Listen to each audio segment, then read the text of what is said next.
10-12 ವರ್ಷಗಳ ಮುಂಚೆ ನಾವು ಸಿಗ್ತಾ ಇದ್ದಿದ್ದೇ ಈ ಸ್ಯಾಲಡ್ ಎಲ್ಲಿ ಸಖತ್ತಾಗಿ ಸಿಗುತ್ತೋ ಅಂಥ ಜಾಗಗಳಲ್ಲಿ ಸಿಗೋದು, ಅಲ್ಲಿನ ಸ್ಯಾಲಡ್ಸ್ಗಳನ್ನು ಎಕ್ಸ್ಪ್ಲೋರ್ ಮಾಡೋದು, ಚೆನ್ನಾಗಿ ಹೆಲ್ದಿ ಫುಡ್ ತಿನ್ನೋದು, ಹೆಲ್ತ್ ಬಗ್ಗೆನೇ ಮಾತಾಡೋದು, ಮನೆಗೆ ಹೋಗೋದು. ಅಹಂ ಆತ್ಮ ಗೂಢಕೇಶ ಸರ್ವಭೂತಸ್ಯ ಸ್ಥಿತಃ ಅಹಂ ಆದಿಂ ಚ ಮಧ್ಯಂ ಚ ಭೂತಾನಾಂ ಅಂತಮೇವ ಚ ಸರ್ವಧರ್ಮಾನ್ ಪರಿತ್ಯಜ ಮಾಮೇಕಂ ಶರಣಂ ವ್ರಜ ಅಹಂ ತ್ವಾಂ ಸರ್ವಪಾಪೇಭ್ಯೋ ಮೋಕ್ಷಯಿಷ್ಯಾಮಿ ಮಾ ಶುಚಃ ಉದ್ಧರೇದಾತ್ಮರಾತ್ಮಾನಾಂ ಆತ್ಮಾನಾಂ ಅವಸಾದಯೇತ್. ನೀನು ಕೆಳಗೆ ಬಿದ್ದೋಗಿದ್ದೀನಿ ಅಂತ ಅಧೋಗತಿಗೆ ಹೋದಾಗ ನಿನ್ನ ಅಕ್ಕಪಕ್ಕದ ಮನೆಯವರು, ಎದುರು ಮನೆಯವರು, ಪಕ್ಕದ ಮನೆಯವರು, ಫ್ರೆಂಡ್ಸು ಯಾರು ಬಂದು ಉದ್ಧಾರ ಮಾಡಲ್ಲ. ಅರ್ಜುನ ಕೇಳ್ತಾನೆ ಶ್ರೀಕೃಷ್ಣ ಪರಮಾತ್ಮನನ್ನ, ನನ್ನ ಹಣೆಯಲ್ಲಿ ಬರ್ದಿದ್ರೆ ಅದಾಗೆ ಆಗುತ್ತೆ, ನಾನು ಯಾಕೆ ಪ್ರಯತ್ನ ಪಡಬೇಕು ಅಂತ. ಆಗ ಕೃಷ್ಣ ಹೇಳ್ತಾನೆ, ನಿನ್ನ ಹಣೆಯಲ್ಲಿ ನೀನು ಪ್ರಯತ್ನ ಪಟ್ಟರೆ ಸಿಗತ್ತೆ ಅಂತ ಬರ್ದಿದ್ರೆ. ನಮ್ಮಮ್ಮ ಅಂದ್ರೆ ಅಮ್ಮ ಹಳ್ಳಿ ಟೀಚರ್ ಆಗಿದ್ರಲ್ಲ, ಪಾಪ ಅಮ್ಮಂಗೆ ಫಸ್ಟ್ ಸಂಬಳ ಬಂದಿದ್ದೆ 350 ರೂಪಾಯಿ. ಇವಾಗೆಲ್ಲ ಅದೇ ನನ್ನ ಫ್ರೆಂಡ್ ಟೀಚರ್ ಆಗಿದ್ದಾಳೆ ವೆಂಕಟಲಕ್ಷ್ಮಿ ಅಂತ, ನಾ ಕೇಳ್ತಾ ಇದ್ದೆ. ಅದಕ್ಕೆ ಅವ್ರಿಗೆಲ್ಲ 60-90 ಸಾವಿರ ಎಲ್ಲ ಬರುತ್ತಂತೆ ಸಂಬಳ. 10th ಸ್ಟ್ಯಾಂಡರ್ಡ್ ವರೆಗೂ ಕನ್ನಡ ಮೀಡಿಯಂ ಅಲ್ಲಿ ಓದ್ತೀರಾ? ಕನ್ನಡ ಮೀಡಿಯಂ. ತುಂಬಾ ಇನ್ಫೀರಿಯಾರಿಟಿ ಕಾಂಪ್ಲೆಕ್ಸ್ ಇತ್ತು, ಇನ್ಸೆಕ್ಯೂರಿಟಿ ಇತ್ತು. ಹಳ್ಳಿಯಿಂದ ಸಿಟಿಗೆ ಬಂದಾಗ ಡಾಕ್ಟರ್ ಆಗ್ಬೇಕು ಅಂತ ಬಹಳ ಆಸೆ ಪಡ್ತೀರಾ? ಮೆಡಿಕಲಿ ಅಂದ್ರೆ MBBS ಅಂತ ಇದೆಲ್ಲ ನೀವು ಮಲ್ಟಿ ಟಾಸ್ಕು ಮಾಡಬೇಕು, ಮಲ್ಟಿ ಟ್ಯಾಲೆಂಟೆಡ್ ಆಗಿರಬೇಕು, ಆಮೇಲೆ ಎಲ್ಲವನ್ನೂ ಪರ್ಫೆಕ್ಟ್ ಆಗೇ ಮಾಡಬೇಕು. ಯಂಗ್ಸ್ಟರ್ಸ್ನ ಫಸ್ಟ್ ಅಟ್ರಾಕ್ಟ್ ಮಾಡಕ್ಕೆ ಬಂದ್ರಪ್ಪ ಫಿಲಾಸಫಿ ಕಲೀರಿ ಅಂದರೆ ಯಾರೂ ಬರಲ್ಲ. ಪಂಚೇಂದ್ರಿಯಗಳ ಪ್ರಚೋದಕನೇ ಪರಿಪೂರ್ಣ ಪ್ರೇಮಿ ಅಂದರೆ, ಹೌದಾ ಮ್ಯಾಮ್ ಹೆಂಗೆ ಅದು ಪರಿಪೂರ್ಣ ಪ್ರೇಮಿ ಆಗೋದು ಅಂತಂದ್ರೆ ಅವಾಗ ಕಲ್ತ್ಕೊಳಕ್ಕೆ ಬರ್ತಾರೆ. ನಿಮಗೆ ಪ್ರಪೋಸಲ್ಸು ಸಿಕ್ಕಾಬಡೆ ಬಂದಿದೆ ಗೊತ್ತು ನನಗೆ. ಅಂದರೆ ಮದುವೆ ಆಗಬೇಕು ಅಂತ ಹೊರಟಾಗಲಿ ಮ್ಯಾಟ್ರಿಮೋನಿಯಲ್ ಸೈಟ್ಸಿಂದಾನೇ ಒಂದು 700 ಪ್ರಪೋಸಲ್ಸ್ನ ನೀವು ರಿಜೆಕ್ಟ್ ಮಾಡಿದ್ದೀರಾ. ಆ್ಯಕ್ಚುಲಿ ನನಗೆ ಕೈಲಾಸ ಮಾನಸರೋವರದಲ್ಲಿ ಮದುವೆ ಆಗಬೇಕು ಅಂತ ಇಷ್ಟ ಇತ್ತು. ಇವರೆಲ್ಲ ಯಾರೂ ಬರಲ್ಲ ಅಂದರು. ಕರೆದಿದ್ರು ಉಪೇಂದ್ರ ಸರ್ ನನ್ನ ಸ್ಕ್ರೀನ್ ಟೆಸ್ಟ್ ಕರೆದಿದ್ರು. ಅವಾಗ ಹೋಗಿದ್ದೆ. ಅದು ಒಂದು ಡ್ಯಾನ್ಸ್ ಮಾಡಬೇಕಿತ್ತು ಅದರಲ್ಲಿ. ನಾನು ಕ್ಲಾಸಿಕಲ್ ಡ್ಯಾನ್ಸರ್ ಆಗಿದ್ದರಿಂದ ಒಂದು ಡ್ಯಾನ್ಸ್ಗೆ ಅಂತ ಕರೆದ್ರು. ನಾನಂತೆ ಸರ್ ನಂಗೆ ಆ ಕಾಸ್ಟ್ಯೂಮ್ ಇಷ್ಟ ಇಲ್ಲ, ನಾನು ಹಾಕ್ಕೊಳ್ಳಲ್ಲ. ದೇವ್ರ ಚಿತ್ರಗಳು, ದೇವ್ರದ್ದು ತುಂಬ ಪ್ರಾಮುಖ್ಯತೆ ಇತ್ತಲ್ಲ. ಅವಾಗ ನಾನು ತ್ರಿಶೂಲ ಇಟ್ಕೊಂಡೆಲ್ಲ ಇದು ಮಾಡೋದನ್ನ ಎಷ್ಟೋ ಜನ ಫೋಟೋಗಳೆಲ್ಲ ಪ್ರಿಂಟ್ ಹಾಕಿ ಇಟ್ಕೊಂಡ್ಬಿಟ್ಟಿದ್ರು. ಆಮೇಲೆ ನನ್ನ ರಾಜ್ಕುಮಾರ್ ಸರ್ನ ಭೇಟಿ ಮಾಡೋಂಥ ಅವಕಾಶ ಚಿ ಗುರುದತ್ ಅವರು ಅವ್ರಿಗೆ ಅವ್ರ ಮನೆಗೆ ಕರ್ಕೊಂಡೋದ್ರು. ಅವ್ರು ಹೇಳ್ತಾ ಇದ್ದಾರೆ ಬಾ ಅಂತ. ಅವಾಗ ನಾವು ಅವ್ರ ಮನೆಗೆ ಹೋದ್ರೆ ನನಗೆ ನಾನು ತುಂಬ ದೊಡ್ಡ ಫ್ಯಾನು ಇದಕ್ಕೆ ಕವಿರತ್ನ ಕಾಳಿದಾಸ. ಎಷ್ಟು ಸತಿ ನೋಡಿದ್ದೀವಿ ಅದನ್ನ. ಅವ್ರು ಕೊಟ್ಟಿರೋ ಅಂಥ ಮ್ಯೂಸಿಕ್ಗಳು ಕಾಂಟ್ರಿಬ್ಯೂಟ್ ಮಾಡಿರೋದು ಬೇರೆ ಇನ್ನೊಂದು ವ್ಯಕ್ತಿ ಕಾಪಿ ಮಾಡ್ತೀನಿ ಅಂದ್ರೂ ಬರಲ್ಲ ಅದು. ಆಮೇಲೆ ಅವರ ಹಂಬಲ್ನೆಸ್ಸು, ಅವ್ರ ಜೀವನದಲ್ಲಿ ಬೆಳ್ಕೊಂಡು ಬಂದಂಥ ದಾರಿ, ಅವ್ರು ಅಷ್ಟೇ ಹಂಬಲ್ ವ್ಯಕ್ತಿ. ನಾನು ಆ ಮಕ್ಕಳ ಜೊತೆ ಸ್ಟೇಜ್ ಮೇಲೆ ಕರ್ಕೊಂಬರ್ತಿದ್ದೆ, ಪ್ರೋಗ್ರಾಮ್ಸ್ ಎಲ್ಲ ಮಾಡಿಸ್ತಿದ್ದೆ. ಮುಖಪುಟ ಮಾಡುವಾಗ ಸಾನ್ಯಾನು ಆ ಮಕ್ಕಳನ್ನು ಜೊತೆಲೇ ಮಲಗಿಸ್ತಾ ಇದ್ದೆ ಒಂದೇ ರೂಮಲ್ಲಿ. ಮೈಸೂರಿನ ಅರಸರು 52 ದಿನಗಳ ಕಾಲ ಅರಮನೆ ಬಿಟ್ಕೊಡ್ತಾರೆ. Some unknown unseen places. of Bengaluru with Saujanya. ಇವತ್ತಿನ ನನ್ನ ಗೆಸ್ಟ್ ಅವರು ಯಾವ ಹೆಸರಲ್ಲಿ ಸಿಕ್ಕಾಪಟ್ಟೆ ಪಾಪ್ಯುಲರ್ ಆಗಿದ್ದಾರೋ ಅದರಿಂದ ಇಂಟ್ರೊಡ್ಯೂಸ್ ಮಾಡ್ದಿರ ಅವರ ಜನ್ಮನಾಮದಿಂದ ಹೇಳ್ತಾ ಹೋಗ್ತೀನಿ, ಅವರ ಅಚೀವ್ಮೆಂಟ್ಸ್ಗಳನ್ನು ಹೇಳ್ತಾ ಹೋಗ್ತೀನಿ. ಯಾರು ಅಂತ ಗೆಸ್ ಮಾಡ್ತೀರಾ ನೋಡೋಣ. ಪ್ರಣಿವೆ ಇವತ್ತಿನ ದಿನ ಯೂಟ್ಯೂಬಲ್ಲಿ ಥಂಬ್ನೇಲ್ ನೋಡಿ ಗೊತ್ತಾಗಿ ಹೋಗಿರುತ್ತೆ ಅಂತ ಇಟ್ಕೊಳ್ಳಿ. But still for those who miss the thumbnail ಆಯಿತಾ. ಇವರ ಜನ್ಮನಾಮ ವಿಜಯಲಕ್ಷ್ಮಿ. ಹೆಸರಿಗೆ ತಕ್ಕ ಹಾಗೆ ಇವ್ರು ಹೋದಲ್ಲೆಲ್ಲ ಇವ್ರಿಗೆ ಜಯ ಸಿಕ್ಕಿದೆ. ನೋಡೋದಕ್ಕೂ ಲಕ್ಷ್ಮೀ ಕಳೆನೇ ಇದೆ. ಹಾಗಾಗಿನೇ ಇವ್ರಿಗೆ ಸೀರಿಯಲಲ್ಲಿರಬಹುದು, ಫಿಲಮಲ್ಲಿರಬಹುದು ಅವಕಾಶಗಳು ಬರ್ತಾ ಇದ್ದಿದ್ದೆಲ್ಲ ಹೆಚ್ಚು ದೇವಿ ಪಾತ್ರ ನೀವು ಮಾಡಬೇಕು ಅಂತ ಹುಡುಕೊಂಡು ಬರ್ತಾ ಇದ್ದಂಥ ಅವಕಾಶಗಳು. ಭರತನಾಟ್ಯ ಪ್ರವೀಣೆ, ಕಲರಿಪಯಟ್ಟು ಕೂಡ ಕಲ್ತಿದ್ದಾರೆ. ಅದ್ಭುತವಾದಂಥ ವಾಗ್ಮಿ ಆ್ಯಂಡ್ ಆಧ್ಯಾತ್ಮ ಅಂದರೆ ಒಂದೇ ನಾಣ್ಯದ 2 ಮುಖಗಳು ಅಂತಾರಲ್ಲ, ಹಾಗೆ ಆಧ್ಯಾತ್ಮ ಒಂದು ಮುಖ ಆದರೆ ಇವರ ಹೆಸರನ್ನು ಮತ್ತೊಂದು ನಾಣ್ಯದ ಮತ್ತೊಂದು ಮುಖ ಅಂತ ಧಾರಾಳವಾಗಿ ಕರಿಬಹುದು. ಆ್ಯಂಡ್ ಪರ್ಸ್ನಲಿ ನನಗೆ ಒಂದು 10-12 ವರ್ಷಗಳಿಂದ ಇವ್ರ ಪರಿಚಯ ಇದೆ ಅಂತ ಧಾರಾಳವಾಗಿ ಹೇಳಬಹುದು. ನಿರ್ದೇಶಕಿ, ನಟಿ, ನಿರ್ಮಾಪಕಿ and what not and most importantly ಆಧ್ಯಾತ್ಮ ಚಿಂತಕರು ಆಗಿರುವಂಥ ನನ್ನ very dearest friend Roopa Iyer ಅವ್ರಿಗೆ welcome to voice of Bengaluru. Thank you, ನಮಸ್ತೆ. So thank you so much. ಇರಿ ಫಸ್ಟ್ ನಾನು ಹೇಳ್ಬಿಡ್ತೀನಿ ನನ್ನ ಕಡೆಯಿಂದ. I must thank you. ಪಾಪ ಎಲ್ಲ ಅಷ್ಟೆಲ್ಲ ನಿಮ್ಗೆ ಹೆಂಗೆ ಗೊತ್ತಾಯ್ತು ನನ್ನ ಹೆಸರು ವಿಜಯಲಕ್ಷ್ಮಿ ಅಂತ? ಆ್ಯಕ್ಚುಲಿ ನಾನು ಎಲ್ಲೂ ಪಬ್ಲಿಕಲ್ಲಿ ಉಲ್ಲೇಖಿಸಿಲ್ಲ. Okay okay. I don't know how you got it. That is my real name. ಆಮೇಲೆ ನಮ್ಮಪ್ಪ ನನಗೆ ಅಪ್ಪ ಅಮ್ಮ ರೂಪಾ ಅಯ್ಯರ್ ಅಂತ ಇಟ್ಬಿಟ್ಟಿದ್ರು. ಥ್ಯಾಂಕ್ ಯು ಸೋ ಮಚ್ ಪಾಪ. ಎವ್ರಿ ಲೈನು ನೀವು ಹುಡುಕಿ ನನಗೋಸ್ಕರ ಪ್ರೀತಿಯಿಂದ ಎಲ್ಲ ಹೇಳಿದ್ರೆ. And I mean it. ಆಧ್ಯಾತ್ಮ ನನ್ನ ಫೇವ್ರೆಟ್ ಸಬ್ಜೆಕ್ಟ್. ನಾನು ಅದೇ ಹೇಳ್ತಾ ಇರ್ತೀನಿ, 2 ವಿಷಯಗಳು ನನಗೆ ತುಂಬ ಫೇವ್ರೇಟ್. ಒಂದು ಆಧ್ಯಾತ್ಮ, ಒಂದು health. Of course you know that. So ನಮ್ಮ ಫ್ರೆಂಡ್ಶಿಪ್ಪಿಂದ ಸ್ಟಾರ್ಟ್ ಮಾಡೋಣ. ಒಂದು 10-12 ವರ್ಷಗಳ ಮುಂಚೆ ನಾವು ಸಿಗ್ತಾ ಇದ್ದಿದ್ದೇ ಈ ಸ್ಯಾಲಡ್ ಎಲ್ಲಿ ಸಖತ್ತಾಗಿ ಸಿಗುತ್ತೋ ಅಂಥ ಜಾಗಗಳಲ್ಲಿ ಸಿಗೋದು, ಅಲ್ಲಿನ ಸ್ಯಾಲಡ್ಸ್ಗಳನ್ನು ಎಕ್ಸ್ಪ್ಲೋರ್ ಮಾಡೋದು, ಚೆನ್ನಾಗಿ ಹೆಲ್ದಿ ಫುಡ್ ತಿನ್ನೋದು, ಹೆಲ್ತ್ ಬಗ್ಗೆನೇ ಮಾತಾಡೋದು, ಮನೆಗೆ ಹೋಗೋದು. ಎಷ್ಟು ನಾನು ಹೇಳಬೇಕು, ಯಾಕೆಂದರೆ ನಾನು ಸೌಜನ್ಯ ಅವ್ರನ್ನ ನೋಡೇ ಇರಲಿಲ್ಲ, ಬರೀ ವಾಯ್ಸ್ ಕೇಳಿಸ್ಕೊತಾ ಇದ್ದೆ ರೇಡಿಯೋದಲ್ಲಿ.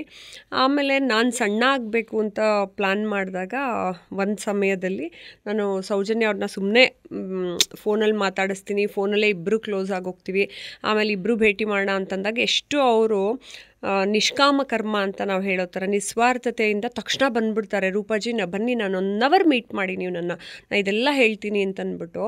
ಯಾರೂ ಆ ಥರ ಮಾಡಲ್ಲ. ಈಗ ನಾನು ಜಿಮ್ಗೆ ಹೋದ್ರೆ ದುಡ್ಡು ಕೊಡಿ ಹೇಳ್ತೀನಿ ಅಂತ ಹೇಳ್ತಾರೆ, ಅಥವಾ ಟ್ರೈನ್ ಮಾಡ್ತೀನಿ ನೀವು ಸಣ್ಣ ಆಗಿ ಅಂತ ಹೇಳ್ತಾರೆ. ಬಟ್ ನೀವು ಅಲ್ಲಿಂದ ಹುಡ್ಕೊಂಬಂದ್ಬಿಟ್ರಿ ಅಲ್ಲಿ ಬನಶಂಕರಿ ತನಕ, ನಮ್ಮ ಮನೆ ಬನಶಂಕರಿ, ಅಲ್ಲಿಗೆ ಬಂದು ನಾವಿಬ್ಬರು ಹೋಗಿ ಕೂತ್ಕೊಂಡ್ವಿ, ಮೀಟ್ ಮಾಡಿದ್ವಿ. ಯು ಸ್ಟಾರ್ಟೆಡ್ ಟೆಲಿಂಗ್ ಎವ್ರಿಥಿಂಗ್, ಹಿಂಗೆ ಮಾಡಿ ಹಂಗೆ ಮಾಡಿ ಹಂಗೆ ಮಾಡಿ ಅಂತ. ನಿಮ್ಮ ಮಾತುಗಳು ಕೇಳೋಕ್ಕೆ ಅಷ್ಟು ಚೆನ್ನಾಗಿತ್ತು. ನಾನು ಆಮೇಲೆ ಫಾಲೋ ಮಾಡಿದ್ನೋ ಬಿಟ್ನೋ, ಆದರೆ ನಿಮ್ಮ ಮಾತುಗಳು ಕೇಳಿಸ್ಕೊಂಡು ಆಮೇಲೆ ನನ್ನದೇ ಆದೊಂಥರ ನಾನು ಫಿಟ್ನೆಸ್ ರೊಟೀನಲ್ಲಿ ಹೋದೆ.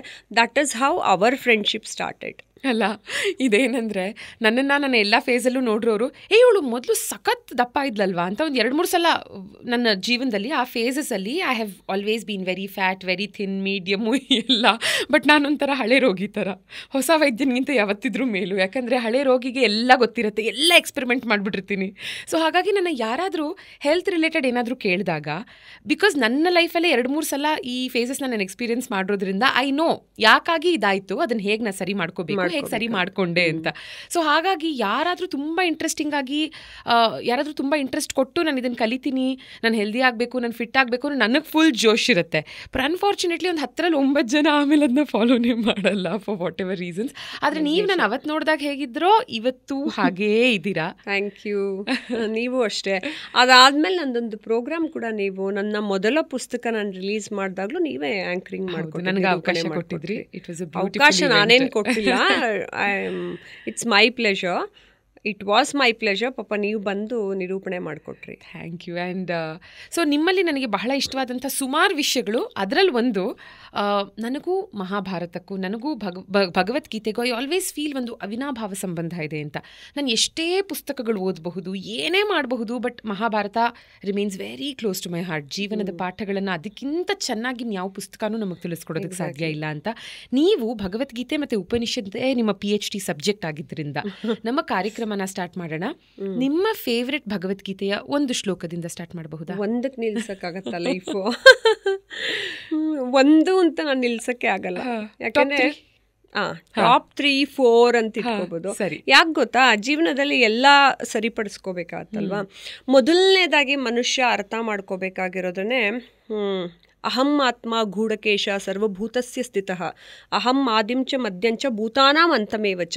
ಮನುಷ್ಯ ಮೊದಲು ತಿಳ್ಕೋಬೇಕಾಗಿರೋದು ಜೀವಾತ್ಮ ಮತ್ತು ಪರಮಾತ್ಮನ ಸಂಬಂಧದಲ್ಲಿ ಪರಮಾತ್ಮನ ಚೈತನ್ಯ ಅಹಂ ಆತ್ಮ ಗೂಢಕೇಶ ಸರ್ವಭೂತಸ್ಯ ಸ್ಥಿತಃ, ಎಲ್ಲ ಜೀವಿಗಳಲ್ಲಿರೋ ಎನರ್ಜಿನೂ ನಾನೇ ಅನ್ನೋದು ಪರಮಾತ್ಮ ಹೇಳ್ಕೊಟ್ಟಿದ್ದನ್ನ ನಾವು ತಿಳ್ಕೊಂಬಿಟ್ರೆ, ಯಾವ ಜಾತಿ ಭೇದ ಅವ್ರಂಥವ್ರು, ಅವ್ರ ಮೇಲೂ ಇವ್ರ ಕೀಳು ಇವ್ರಿದ್ದು, ಫಸ್ಟ್ ಇದನ್ನು ತಿಳ್ಕೊಂಬಿಡ್ತೀವಿ ನಾವೆಲ್ಲರೂ ಒಂದೇ ಎನರ್ಜಿ ಅಂತ ಅನ್ನೋದನ್ನ. ಸೆಕೆಂಡ್ ಒನ್ ಏನನ್ನ ತಿಳ್ಕೋಬೇಕು ಅಂತ ಹೇಳಿದ್ರೆ, ಸರ್ವಧರ್ಮಾನ್ ಪರಿತ್ಯಜ ಮಾಮೇಕಂ ಶರಣಂ ವ್ರಜ ಅಹಂ ತ್ವಾಂ ಸರ್ವಪಾಪೇಭ್ಯೋ ಮೋಕ್ಷಯಿಷ್ಯಾಮಿ ಮಾ ಶುಚಃ. ಮನುಷ್ಯ ಪ್ರಾಣಿಗಳು ನಾವೆಲ್ಲ ಆಗಿರೋರು ತುಂಬ ತಪ್ಪುಗಳನ್ನು ಮಾಡ್ತೀವಿ, ಕೆಟ್ಟ ಕೆಲಸಗಳನ್ನ ಮಾಡ್ತೀವಿ, ಏನೇನೋ ಮಾಡಿದ್ರು ಎಲ್ಲ ಧರ್ಮಗಳನ್ನು ಪರಿತ್ಯಜಿಸಿ ಪರಮಾತ್ಮ ಹೇಳ್ತಾನೆ, ನನ್ನೊಬ್ಬನಲ್ಲಿ ನೀನು ಬಂದು ಶರಣಾಗು, ನಾನು ನಿನಗೆ ಮುಕ್ತಿಯನ್ನು, ಪರಮಗತಿಯನ್ನು, ಮುಕ್ತಿಯನ್ನು ಕೊಡ್ತೀನಿ, ನಿನಗೆ ಆ ದಾರಿಲಿ ಹೋಗೋ ದಾರಿನೂ ತೋರಿಸ್ತೀನಿ ಅಂತ ಹೇಳ್ತಾನೆ ಅಂದಾಗ, ಹೆಲ್ಪ್ಲೆಸ್ ಆದ ನಾವೆಲ್ಲರೂ ಮನುಷ್ಯರು, ನಮ್ಗೆ ಅದೊಂದು ಬೇಕೇ ಬೇಕು. ಇದಾದಮೇಲೆ ನಾವೆಲ್ಲರೂ ಜೀವನದಲ್ಲಿ ಹುಟ್ಟಿದ್ದೀವಿ, ನಾವೆಲ್ಲ ಕೆಲಸಗಳನ್ನು ಮಾಡ್ಕೊಂಡು ಹೋಗಬೇಕು ಅಂತಂದಾಗ ಎಲ್ಲರೂ ನಾವು ಏಳು ಬೀಳುಗಳನ್ನು ನೋಡ್ತಾನೆ ಹೋಗ್ತೀವಿ. ಆವಾಗ ನಮಗೇನು ಬೇಕು ಅಂದರೆ, ಉದ್ಧರೇದಾತ್ಮರಾತ್ಮಾನಾಂ ಆತ್ಮಾನಾಂ ಅವಸಾದಯೇತ್.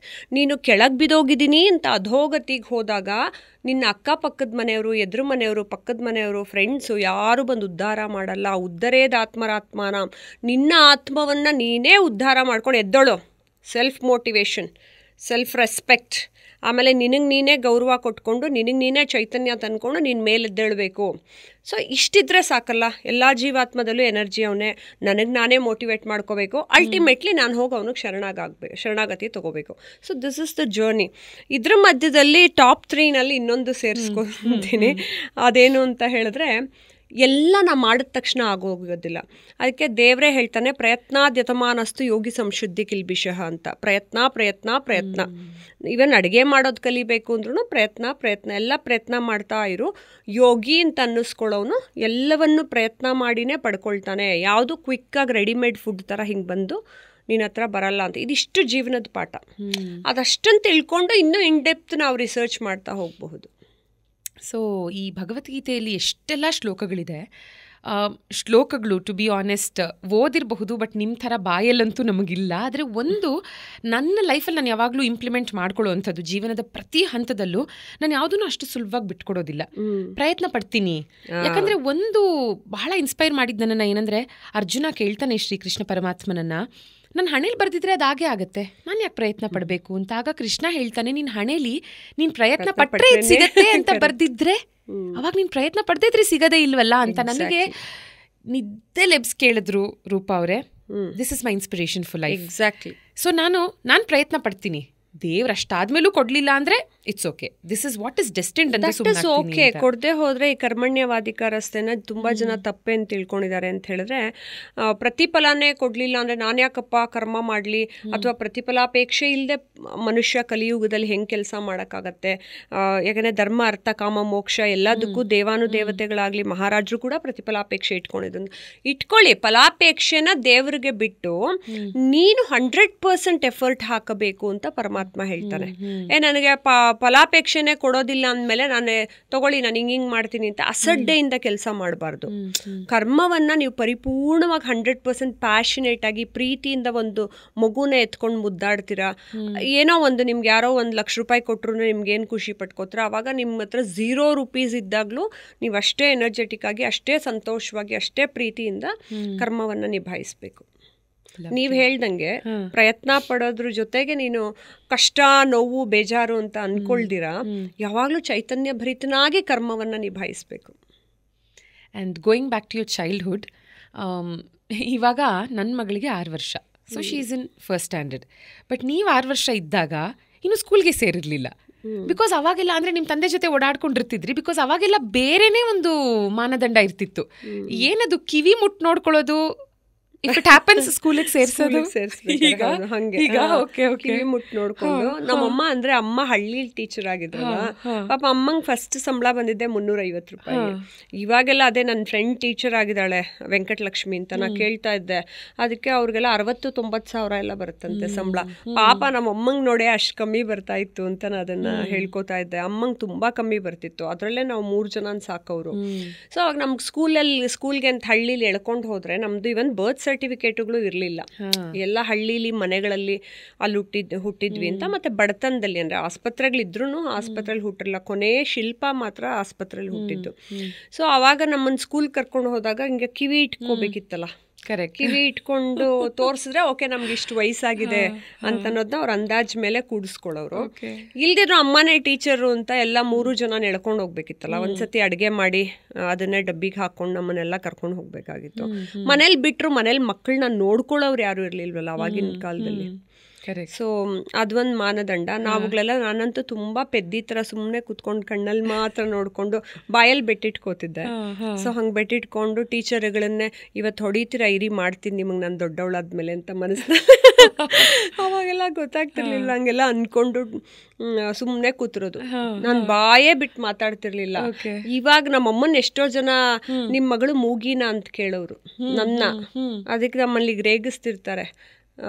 ಆಗ ಇವಾಗ ಬಾಯಿ ಬಿಟ್ಟವಳು ನೀನು ಮುಚ್ಚೋದೇ ಅಂತ ಅನ್ನೋ ಥರ. ಕಟ್ ಮಾಡಿದ್ರೆ ಡಬಲ್ ಮಾಸ್ಟರ್ ಡಿಗ್ರಿ ಮಾಡ್ತೀರಾ, ಅಮೆರಿಕಾಗೆ ಹೋಗಿ ಕೆಲಸ ಮಾಡ್ತೀರಾ, PhD ಅಂತೆ. ಐ ಮೀನ್ ಲೈಫ್ ಎಲ್ಲಿಂದ ಎಲ್ಲಿಗೆ ಬರುತ್ತೆ ಅನ್ನೋದಕ್ಕೆ ಇದಕ್ಕಿಂತ ಒಂದು ಉತ್ತಮ ಉದಾಹರಣೆ ಇರೋದಕ್ಕೆ ಸಾಧ್ಯನೇ ಇಲ್ಲ. 10th ಸ್ಟ್ಯಾಂಡರ್ಡ್ ವರೆಗೂ ಕನ್ನಡ ಮೀಡಿಯಮಲ್ಲಿ ಓದ್ತೀರಾ ಅಲ್ವಾ? ಕನ್ನಡ ಮೀಡಿಯಂ. ತುಂಬಾ ಇನ್ಫೀರಿಯಾರಿಟಿ ಕಾಂಪ್ಲೆಕ್ಸ್ ಇತ್ತು, ಇನ್ಸೆಕ್ಯೂರಿಟಿ ಇತ್ತು. ಹಳ್ಳಿಯಿಂದ ಸಿಟಿಗೆ ಬಂದಾಗ ಹೆಣ್ಮಕ್ಳಿಗೆ ಎಸ್ಪೆಷಲಿ ಭಯ ಅನ್ನೋದು ಎಷ್ಟಿರುತ್ತೆ. ಒಂದು ಬಸ್ ಸ್ಟ್ಯಾಂಡಲ್ಲಿ ನಿಂತ್ಕೊಂಡ್ರೆ ಹಿಂಗೆ ಬುಕ್ಸ್ ಎಲ್ಲ ಹಿಂಗೆ ಅಡ್ಡ ಇಟ್ಕೊಂಡು ಯಾರು ನೋಡ್ತಾರೆ ನಮ್ಮನ್ನ ಅಂತ ಆ ಕಡೆ ನೋಡ್ಕೊಂಡು ಹೆದರ್ಕೊಂಡು ನಿಂತ್ಕೊಳ್ಳೋದು. ಯಾವುದೇ ಒಂದು ಬಸ್ಸಲ್ಲಿ ಒಬ್ಬ ಕಂಡಕ್ಟರ್ ಅಥವಾ ಡ್ರೈವರ್ ಪಕ್ಕದಲ್ಲೇ ಯಾರೋ ಹಿಂಗೆ ಮುಟ್ಟಿಸ್ಕೊಂಡು ಹೋಗ್ಬಿಟ್ರೆ ಎಷ್ಟು ಹೆದರ್ಕೊಳ್ಳೋದು. ಅವಾಗೆಲ್ಲ ಈ ಥರ ಓಲಾ ಊಬರ್ ಎಲ್ಲ ನಾವು ಮನೆ ಹತ್ರಕ್ಕೆ ಕಾರ್ ಬುಕ್ ಮಾಡ್ಕೊಂಡು ಹೋಗೋ ಪರಿಸ್ಥಿತಿಗಳು ಇರ್ತಿರ್ಲಿಲ್ಲ. ಫೋನ್ಗಳೇ ಇರ್ತಿರ್ಲಿಲ್ಲ ಮನೆಗೆ ಹೋಗಿ ತಲುಪಿದ್ರೆ ತಾನೇ ಫೋನಲ್ಲಿ ನಾವು ಮನೆಗೆ ಹೋದ್ವಿ ಅಂತ ಅನ್ನೋದು ಗೊತ್ತಾಗೋದು. ಇಲ್ಲಾಂದರೆ ಪಿ ಅಂತ ಪಬ್ಲಿಕ್ ಫೋನ್ ಇರೋದು. ಅವ್ರ ಮನೆಗೆ ಲೇಟ್ ಆದರೆ ಹೇಳಬೇಕಾಯ್ತು. ನಾನು ಡ್ಯಾನ್ಸ್ ಕಲಿಯೋಕ್ಕೆ ಹೋಗಬೇಕಾದ್ರೂ ಅಷ್ಟೇ, ನಾನು ನನ್ನ ಫ್ರೆಂಡ್ ಸುನೀತಾ ಇಲ್ಲಿಂದ ನಡ್ಕೊಂಡು ಹೋಗ್ತಿದ್ವಿ. JP ನಗರಕ್ಕೆ ಹೋಗಿ JSS ಸ್ಕೂಲ್ಗೆ ನಾನು ಇಲ್ಲಿ ಬಂದು, ಸೊ ಆದಿಚುಂಚನಗಿರಿ ಇಲ್ಲಿ ಬೆಳ್ಳೂರಲ್ಲಿ ಓದ್ತಿದ್ದೆ, ಆಮೇಲೆ ಆದಿಚುಂಚನಗಿರಿ, ಆಮೇಲೆ ಇಲ್ಲಿಗೆ ಬಂದೆ. ಓಕೆ ಇಲ್ಲಿಂದ ಸ್ಕೂಲು JSS ಸ್ಕೂಲ್ಗೆ ಹೋಗ್ತಿದ್ದೆ. ಅಲ್ಲಿಂದ ಡ್ಯಾನ್ಸು ಇದೆಲ್ಲ ಮುಗಿಸ್ಕೊಂಡು ಇದು ಒಂದು ಜರ್ನಿ ಚೆನ್ನಾಗಿತ್ತು.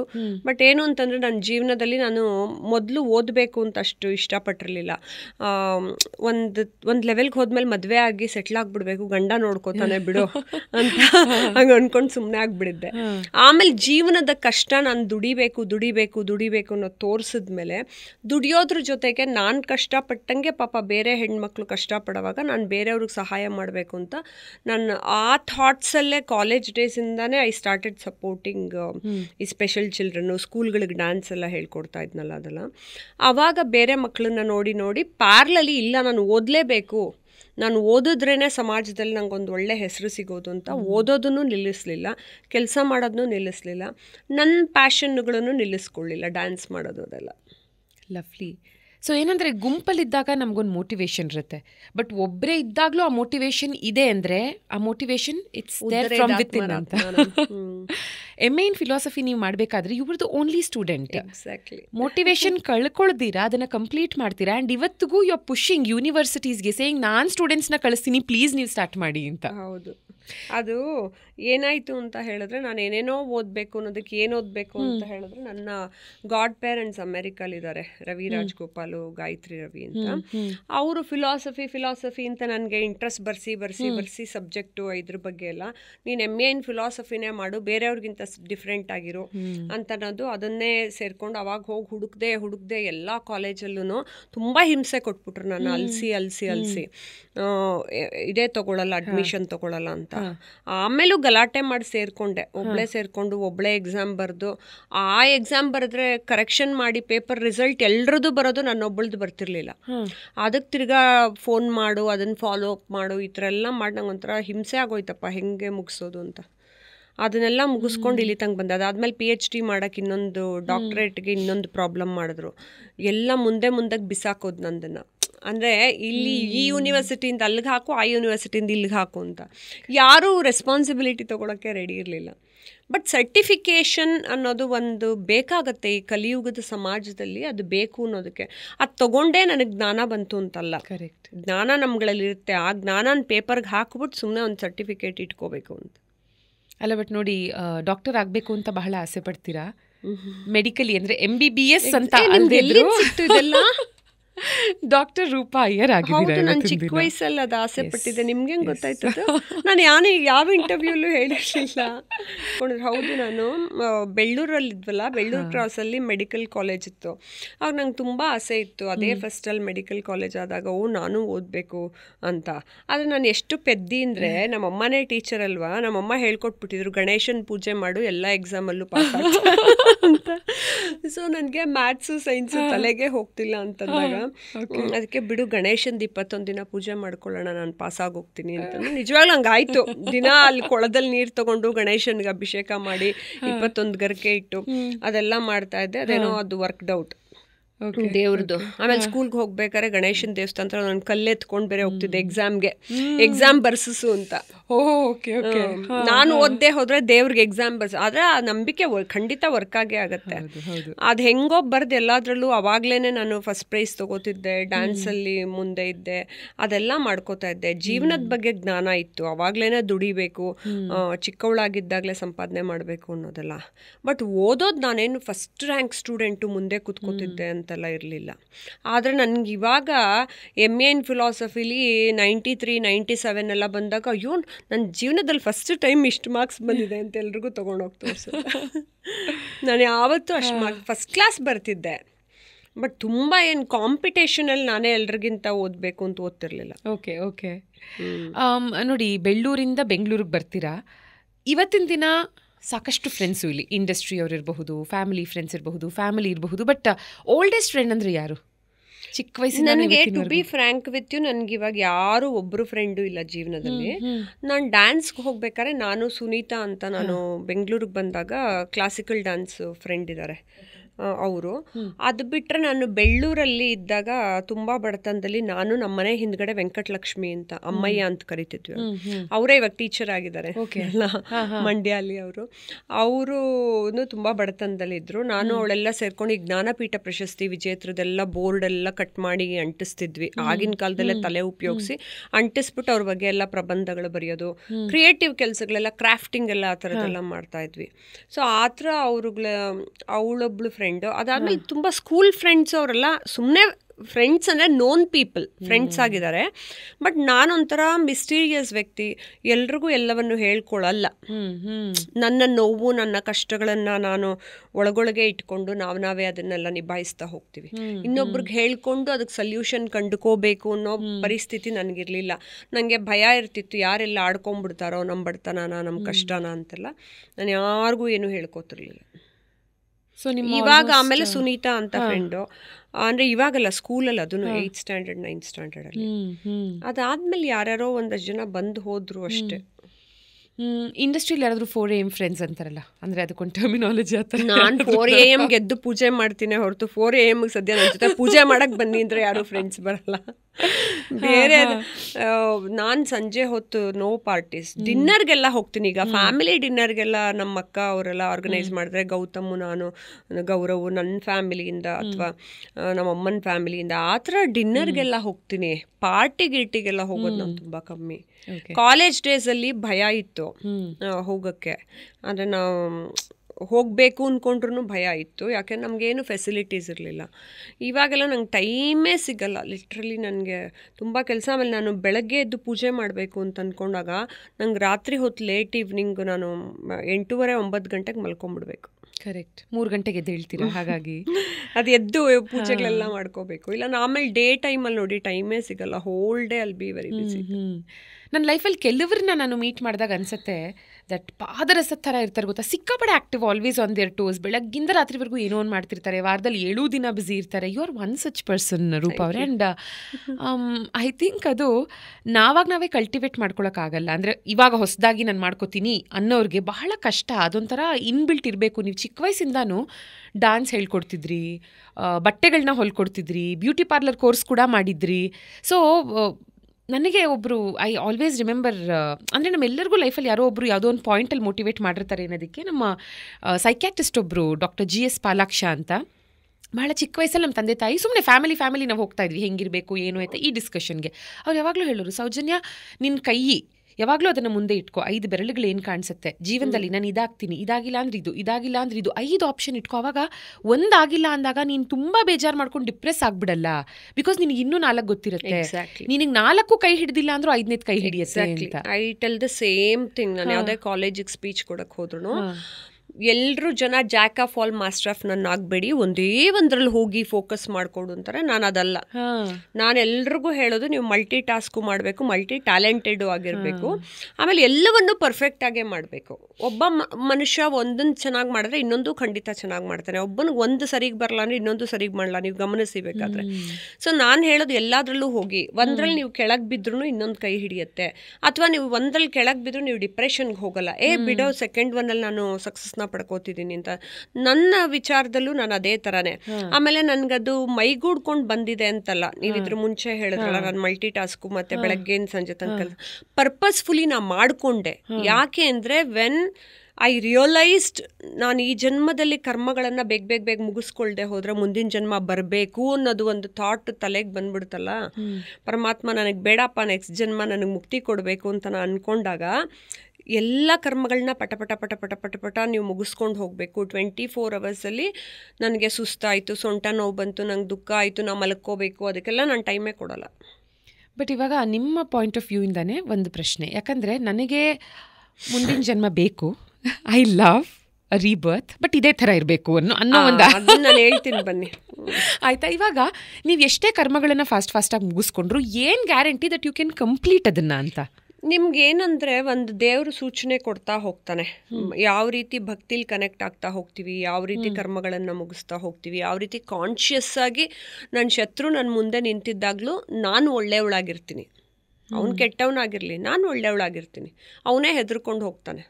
ಅಥವಾ ಅವನಿಗೆ ನಾನು ಎಲ್ಲ ಮಾಡಿ ಎಲ್ಲ ಕೊಟ್ಟಿದ್ರು ಅವನ ಕರ್ಮ ಅವನು ಎತ್ಕೊಂಡು ಹೋಗ್ತಾನೆ, ಬ್ಯಾಡ್ ಕರ್ಮನ. ನನ್ನ ಪುಣ್ಯ ಕರ್ಮ ನಾನು ಎತ್ಕೊಂಡು ಹೋಗ್ತೀನಿ.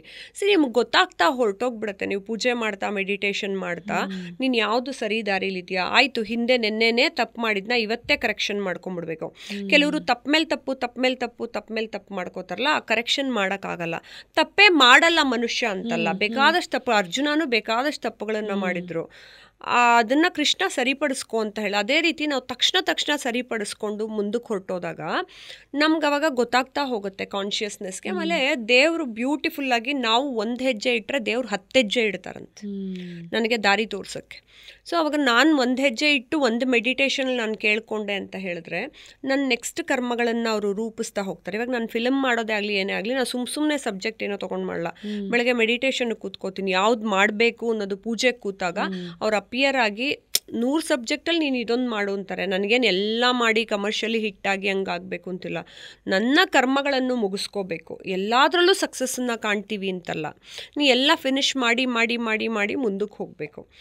ಮುಂದಿನ ಜನ್ಮ ನಿಮಗೆ ಸಿಗಬೇಕು ಅಂತ ನೀವು ಆಸೆ ಪಡ್ತೀರ, ನಾನು ಎಲ್ರಿಗೂ ಹೇಳ್ತೀನಿ, ಖಂಡಿತ ನಿಮ್ಗೆ ಇದೇ ಥರ ಇದಕ್ಕೂ ಬೆಟರ್ ಲೈಫ್ ಸಿಕ್ಕಿದ್ರೆ ಯಾವಾಗಲೂ ಒಳ್ಳೆಯದು. ನಮ್ಮದು 3 ಜನ್ಮದ ಕರ್ಮಗಳು ಕೌಂಟ್ ಆಗುತ್ತೆ. ಅಕಸ್ಮಾತ್ 3 ಜನ್ಮದ ಹಿಂದಿಂದ ಏನೋ ಮಾಡಿದ್ವಿ ಅಂತಂದ್ಬಿಟ್ಟು ಬೇರೆ ಬೇರೆ ಥರ ಸಿಕ್ಕಿದ್ರೆ ಈಗಿರೋ ಜ್ಞಾನ ಇದ್ದರೆ ಓಕೆ. ಆಮೇಲೆ ನಮ್ಗೆ ಯಾವುದೇ ರೀತಿ ಅಂಗವೈಫಲ್ಯತೆ ಇಲ್ಲ, ಅದಕ್ಕಾಗಿ ನಾವು ಕೆಲಸಗಳನ್ನು ಮಾಡ್ಕೊಂಡು ಹೋಗ್ತಾ ಇದ್ದೀವಿ. ಅದರಲ್ಲೂ ನಮ್ಗಳಿಗೆ ಸೋಂಬೇರಿತನ ನಿಜವಾಗ್ಲೂ ಹೇಳಬೇಕು ಅಂದರೆ ನಾವೇನು ಆ ಥರ ಕರೆಕ್ಟಾಗೂ ಉಪಯೋಗಿಸ್ಕೊಳ್ಳಲ್ಲ. ಅದರಲ್ಲೂ ಟೈಮ್ ವೇಸ್ಟ್ ಮಾಡ್ಕೊಂಡೇ ಕೂತಿರ್ತೀವಿ, ಅರ್ಧ ಮಲಗಿರ್ತೀವಿ ರಾತ್ರಿ ಹೊತ್ತಲ್ಲ. ಸೊ ಆ ರೀತಿ ಪೂರ್ತಿ ನಿಭಾಯಿಸಬೇಕು. ಮುಂದಿನ ಜನ್ಮ ಚೆನ್ನಾಗಿರುತ್ತೆ ಅಂದರೆ ನಿಮಗೂ ಓಕೆ, ಬಟ್ ನನಗೆ ಐ ಫೀಲ್ ನನಗೆ ಇಲ್ಲಿಗಿಂತ ಮುಂದಿನ ಜನ್ಮ ಅಲ್ಲಿ ಚೆನ್ನಾಗಿರುತ್ತೆ. ಯಾಕೆ ಅದನ್ನು ನೋಡ್ದೇನೆ ಇಲ್ಲಿ ಚೆನ್ನಾಗಿರುತ್ತೆ ಅನ್ಕೋಬೇಕು? ಇದೆಲ್ಲ ನಾರ್ಮಲ್ ಲೈಫು, ನಾರ್ಮಲ್ ಮನುಷ್ಯರು ಬದುಕಿರೋ ಅಂಥ ಜಗತ್ತು. ದೇವಲೋಕ ಇದಕ್ಕಿಂತ ಚೆನ್ನಾಗಿರುತ್ತಲ್ಲ. ನನಗೆ ಅದನ್ನೂ ಬೇಡ, ದೇವಲೋಕನೂ ಮೀರಿ ನನಗೆ ಸದ್ಗತಿ ಕೊಡು ಅಂತ ಹೇಳ್ಕೊತೀನಿ. ಅವನೇ ಕೃಷ್ಣ ಬಂದು ಎತ್ಕೊಂಡು ಹೋಗ್ಬೇಕು ನನ್ನ. ವಾವ್. ಅದಕ್ಕೆ ನೋಡಿ, ನೀವೊಂದು ಮಾಡ್ರನ್ ಟಚ್ ಕೊಡ್ತೀರಾ ಅಂತಲೇ ಒಂದು ಬ್ಯೂಟಿಫುಲ್ ಹೆಸರನ್ನ ಇಟ್ಬಿಟ್ರಿ ನಿಮ್ಮ ಅಂಕಣಕ್ಕೆ, ಮಾಡ್ರನ್ ಆಧ್ಯಾತ್ಮ. ಎಷ್ಟು ಚೆನ್ನಾಗಿ ಕ್ವಿಕ್ಕಾಗಿ ಕನೆಕ್ಟ್ ಆಯಿತು ವಿತ್ ಪೀಪಲ್, ಓದುಗರೊಂದಿಗೆ. ಹೆಸರು ಯಾರು ಕಾಯಿನ್ ಮಾಡಿದ್ದು, ಹೇಗೆ ಹುಟ್ಕೊಳ್ತು, ಅದ್ರ ಹಿಂದಿನ ಹಿಸ್ಟ್ರಿ ಹೇಳಿ. ಆ್ಯಕ್ಚುಲಿ ಪಾಪ ನನಗೆ, ನಾನು ಟಿ ವಿ ಚಾನಲ್ಸಲ್ಲೆಲ್ಲ ಹಿಂಗೆ ಡಿಸ್ಕಷನ್ ಪ್ಯಾನಲ್ ಕೂತ್ಕೋತಿದ್ನಲ್ಲ, ಅವಾಗ ಇದೆಲ್ಲ ಮಾತಾಡ್ಬೇಕಾದ್ರೆ ಮೊದಲು ಚಾನಲ್ಗಳಲ್ಲಿ ದಿನ ಬೆಳಗ್ಗೆ ಕರೆದು ಬಿಡೋರು 10 ಗಂಟೆಗೆ, ಮೇಡಮ್ ಬನ್ನಿ ಡಿಸ್ಕಷನ್ಗೆ ಅಂತ. ಮೊದಲು ದಿನ ಹೋಗ್ತಿದ್ದೆ ನಾನು. ಅವಾಗ ಹೋಗ್ತಿದ್ದಾಗ, ಮೇಡಮ್ ನೀವು ಏನು ಮಾತಾಡ್ತಿರೋ ಅದನ್ನೇ ನಮಗೆ ಬರ್ಕೊಡಿ ಸಾಕು, ಆ ಥರದ್ದು ಅಂತ ಹೇಳೋರು. ಆಮೇಲೆ ಅವ್ರು ಏನು ಹೇಳಿದ್ರು, ತುಂಬ ಫಿಲಾಸಫಿನೂ ಹಾಕ್ಲೇಬೇಡಿ, ಯಾರೂ ಓದಲ್ಲ. ನಾನು ಯಾರಿಗೋ ಇವಾಗ ತರಕಾರಿ ಮಾರೋರು, ಆಟೋ ಓಡಿಸೋರು, ಅಥವಾ ಯಾರೋ ಸ್ಟೂಡೆಂಟು, ಈವನ್ ಅನ್ಯ ಧರ್ಮಿಗಳು, ಯಾರೇ ನೋಡಿದ್ರು ಅದಕ್ಕೆ ರಿಲೇಟ್ ಆಗಬೇಕು. ನೀವೇನು ಮಾತಾಡ್ತಿರೋ ಅದೇ ಥರ ಹಾಕ್ಕೊಡಿ, ಸಿಂಪಲ್ ಫಿಲಾಸಫಿಲಿ ಅಂತ. ಆ್ಯಕ್ಚುಲಿ ನಾನು ಉಪನಿಷತ್ತೆಲ್ಲ ಹಾಕ್ಬಿಟ್ಟು ಕಾಂಪ್ಲಿಕೇಟೆಡ್ ಆಗಿ ಬರೆದೆ, ಹಿಂಗೂ ಬೇಡ ಅಂದ್ಬಿಟ್ರು ಅವರು ನಾ ಫಸ್ಟ್ ಬರೆದಾಗ. ಆಮೇಲೆ ಸಿಂಪಲ್ ಆಗಿ ಮಾತಾಡೋ ಹಂಗೆ ಬರ್ಕೊಡಿ ಅಂದರು. ಮಹಾಬಲ ಭಟ್ರು ಅಂತ ಇದ್ರು ಉದಯವಾಣಿಲಿ, ಅವರು ಪಾಪ ನನ್ನ ಜೊತೆ ಕಮ್ಯುನಿಕೇಟ್ ಮಾಡಿ, ಅವರು ಮತ್ತೆ ರವಿ ಹೆಗ್ಡೆ ಸರ್, ಅಲ್ಲಿ 12 ವರ್ಷ ಬರೆದೆ ಸತತವಾಗಿ. ಅದಾದ್ಮೇಲೆ ನಾನು ಬುಕ್ಸ್ ಎಲ್ಲ ರಿಲೀಸ್ ಮಾಡಿ, ಆಮೇಲೆ ಧರ್ಮ ಕರ್ಮ ಅಂತಾನು ರೀಸೆಂಟ್ ಆಗಿ ಇನ್ನೊಂದು ರಿಲೀಸ್ ಮಾಡಿದೆ. ನೀವು ನನ್ನ ಮಾಡ್ರನ್ ಆಧ್ಯಾತ್ಮ ರಿಲೀಸ್ಗೆ ಬಂದಿದ್ದು. ಹೌದು. ಸೊ ಈ ಮಾಡ್ರನ್ ಆಧ್ಯಾತ್ಮ ತುಂಬ ವೈರಲ್ ಆಯಿತು, ತುಂಬ ಜನರನ್ನ ಕನೆಕ್ಟ್ ಮಾಡ್ತು. ಒಂದು ಆರ್ಟಿಕಲ್ ನನಗೆ ಹೇಳ್ತೀರಾ? ಅಂದರೆ ಈ ಆರ್ಟಿಕಲಲ್ಲಿ ಬಂದಂಥ ಒಂದು ಕಥೆ ಇದರ ಜನರಿಗೆ ತುಂಬ ಚೆನ್ನಾಗಿ ಕನೆಕ್ಟ್ ಆಯಿತು ಅನ್ನೋದಿರಬಹುದು, ಅಥವಾ ಆ ಕಥೆ ನೀವು ತುಂಬ ರಿಸರ್ಚ್ ಮಾಡಿ ತೆಗಿಬೇಕಾಯಿತು ಅನ್ನೋವಂಥದ್ದು, ಅಥವಾ ತುಂಬ ಒಳ್ಳೆ ರೆಸ್ಪಾನ್ಸ್ ಸಿಕ್ತು ಈ ಆರ್ಟಿಕಲ್ಗೆ ಅನ್ನೋಂಥ ಒಂದು ಕತೆ, ಅನ್ಫರ್ಗೆಟಬಲ್ ಒನ್. ಹುಟ್ಟು ಸಾವಿನ ನಡುವೆ ಸಮಯ ಪ್ರಜ್ಞೆ, ಇದೆಲ್ಲ ಕಡೆ ನಾನು ಹೇಳ್ಕೊಂಡು ಹೋಗ್ತೀನಿ. ಇದಕ್ಕೆ. ಆಮೇಲೆ ತುಂಬ ಪಂಚೇಂದ್ರಿಯಗಳ ಪ್ರಚೋದಕನೇ ಪರಿಪೂರ್ಣ ಪ್ರೇಮಿ. ಯಂಗ್ಸ್ಟರ್ಸ್ನ ಫಸ್ಟ್ ಅಟ್ರಾಕ್ಟ್ ಮಾಡಕ್ಕೆ ಬಂದ್ರಪ್ಪ ಫಿಲಾಸಫಿ ಕಲೀರಿ ಅಂದರೆ ಯಾರೂ ಬರಲ್ಲ. ಪಂಚೇಂದ್ರಿಯಗಳ ಪ್ರಚೋದಕನೇ ಪರಿಪೂರ್ಣ ಪ್ರೇಮಿ ಅಂದರೆ ಹೌದಾ ಮ್ಯಾಮ್ ಹೆಂಗೆ ಅದು ಪರಿಪೂರ್ಣ ಪ್ರೇಮಿ ಆಗೋದು ಅಂತಂದ್ರೆ ಯಾವಾಗ ಕಲ್ತ್ಕೊಳಕ್ಕೆ ಬರ್ತಾರೆ. ನೀ ಕಣ್ಣಲ್ಲಿ ನೋಡ್ಬಿಟ್ಟು ಲವ್ ಮಾಡಿದ ತಕ್ಷಣ ಮದುವೆ ಮಾಡ್ಕೊತಿಯಲ್ಲಪ್ಪ, ಅದಕ್ಕೆ ಅದು ವರ್ಕ್ ಆಗಲ್ಲ, ಯಾವಾಗಲೂ ನಿಂಗೆ ಡಿವೋರ್ಸು ಅನ್ನೋದು ಬಂದ್ಬಿಡುತ್ತೆ. ಅಥವಾ ಅದೇ ವ್ಯಕ್ತಿ ನಿನಗೆ ಬೋರಿಂಗ್ ಆಗಿ ಕೇಳಿಸ್ತಾಳೆ ಕಿವಿಗೆ 1 ವರ್ಷ ಆದ್ಮೇಲೆ, ಏನು ಅಷ್ಟು ಕಿರ್ಚ್ತೀಯ ಇಡು ಫೋನು ಅಂತ ಇಡ್ತಾರೆ. ಮೊದಲು ನೀನು ಎಷ್ಟು ಚೆನ್ನಾಗಿ ಮಾತಾಡ್ತಿದ್ಯಾ ಅಂತಾರೆ. ಅದಕ್ಕೆ ಪಂಚೇಂದ್ರಿಯಗಳು ಪರಿಪೂರ್ಣವಾಗಿ ಪ್ರಚೋದನೆ ಮಾಡಬೇಕು. ನಿನಗೆ ಬರೀ ಕಣ್ಣಿಗೆ ಮಾತ್ರ ಎಷ್ಟು ಚೆನ್ನಾಗಿದ್ದಾಳೆ ಮಗ ಮದುವೆ ಆಗ್ಬಿಡೋಣ ಅಂತ ಅನ್ಕೊಳಕ್ಕಾಗಲ್ಲ. ಆ ಆರ್ಟಿಕಲ್ನ ಹುಡುಗರೆಲ್ಲ ಪೂರ್ತಿ ಓದೋರು. ಆಮೇಲೆ ಜೀವನಕ್ಕೆ ಮೋಟಿವೇಟ್ ಮಾಡೋ ಅಂಥದ್ದು ಹುಟ್ಟು ಸಾವಿನ ನಡುವೆ ಸಮಯ ಪ್ರಜ್ಞೆ. ಅಂದರೆ ಯುವರ್ ಲೈಫ್ ಸ್ಟಾರ್ಟ್ಸ್ ನೌ ಅಂತ ಪರಮಾತ್ಮ ನಿನ್ನ ಬಿಸಾಕ್ತಾನೆ ಭೂಮಿ ಮೇಲೆ. ನೀನು ಹೆಂಗೆ ಅದ್ರ ಸಮಯದ ಹಿಂದೆ ಕಾಲದ ಹಿಂದೆ ಹುಡುಕೊಂಡು ನೀನು ಹೆಂಗೆ ಟಕ ಟಕ ಟಕ ಟಕ ಅಂತ ಓಡಬೇಕು.